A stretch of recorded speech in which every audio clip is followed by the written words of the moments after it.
fait, pour nous chrétiens, la mort du Christ, ce n'est pas une fatalité. La mort du Christ, pour nous, c'est un sujet de gloire, c'est un sujet d'honneur. Et nous sommes le seul au monde qui affirmons haut et fort, aux yeux et au su de tout le monde, que notre leader est mort.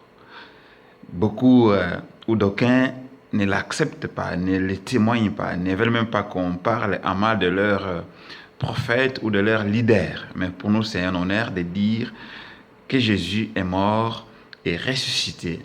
Pour nous, c'est un honneur de les confesser publiquement. Pourquoi? Parce que dans Romains, il est écrit que c'est en croyant du cœur que l'on est justifié, c'est en confessant de nos bouches que l'on est sauvé. Et bien-aimé, je t'exhorte là où tu es, n'aie pas honte de témoigner Christ, n'aie pas honte de parler de Christ, n'aie pas honte du Christ, parce que si tu as honte, la parole déclare, ces jours-là aussi devant ton Père, Christ aura honte de toi. Et tel que tu es, bien-aimé, et l'honneur, la joie, la fierté de proclamer Christ, de parler au nom de Christ. C'est pourquoi Paul dit, quoi que vous fassiez en mangeant, en buvant, faites tout au nom du Christ. Et oui, bien aimé, que tu vives, que tu marches, que tu manges, c'est pour Christ que tu l'es.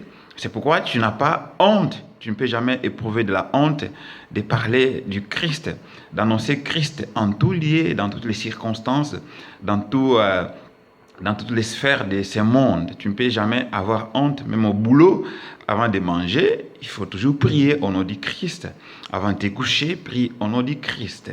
Avant de faire un voyage, prie au nom du Christ. Avant de passer un examen, concentre-toi pendant 5-10 secondes.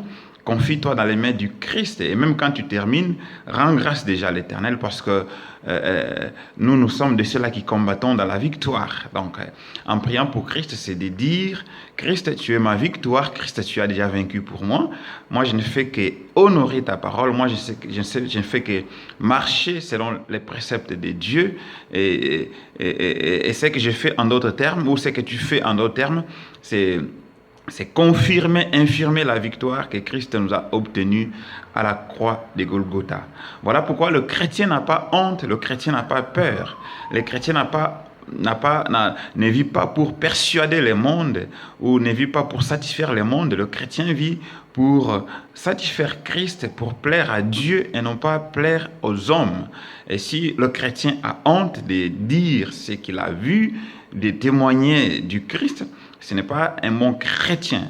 Et dans le christianisme, la peur est mise de côté. La honte est mise de côté. Nous n'avons pas honte, nous n'avons pas peur de témoigner ce que nous avons vu, ce que nous avons connu de la part du Christ. Et par là, je me vois dans la société romaine, lorsqu'il y a eu l'incendie de Rome sous l'empereur Néron. Rome, c'était une ville idolâtre à l'époque. Mais j'ai béni Dieu parce que les chrétiens de cette époque n'avaient pas honte de témoigner Christ. Raison pour laquelle, lorsque l'incendie de Rome a eu lieu vers les années 64 après Jésus-Christ, l'empereur Néron a trouvé les maillons faibles. C'était des chrétiens. Il a collé l'incendie au dos des chrétiens. Il les a persécutés, il les a fait arrêter. Pourquoi? Parce que les chrétiens à cette époque, ils vivaient à l'écart. Ils n'étaient pas des associateurs d'idoles. Ils ne vivaient pas comme tout le monde. Ils étaient vraiment à l'écart, et cela avait fait que tout Rome, et l'empereur y compris, et la haine des chrétiens.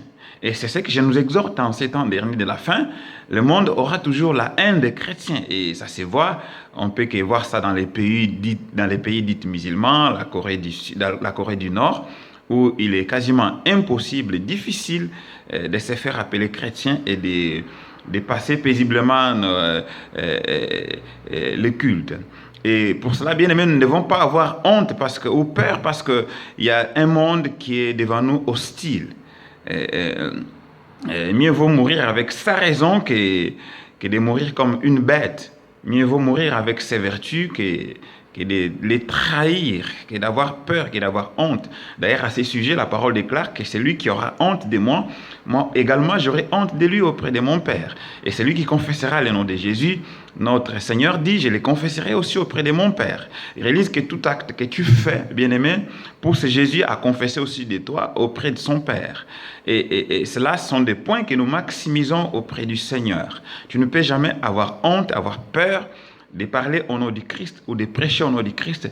J'ai béni le Seigneur pour certains frères que je vois à Paris et partout dans le monde qui prêchent déjà dans les rues. Et bien aimé, je ne sais pas pourquoi tu es assis, je ne sais pas pourquoi tu as les bras croisés alors que tu as reçu le Saint-Esprit comme ces frères que je vois sur les nets, sur Facebook en train de prêcher, en train d'évangéliser dans les rues, dans les métros, dans les transports en commun.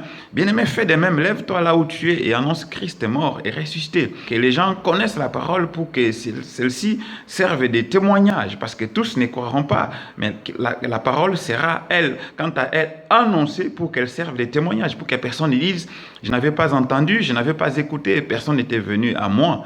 Bien aimé, si nous ne le faisons pas en ces jours-là, c'est nous qui serons coupables.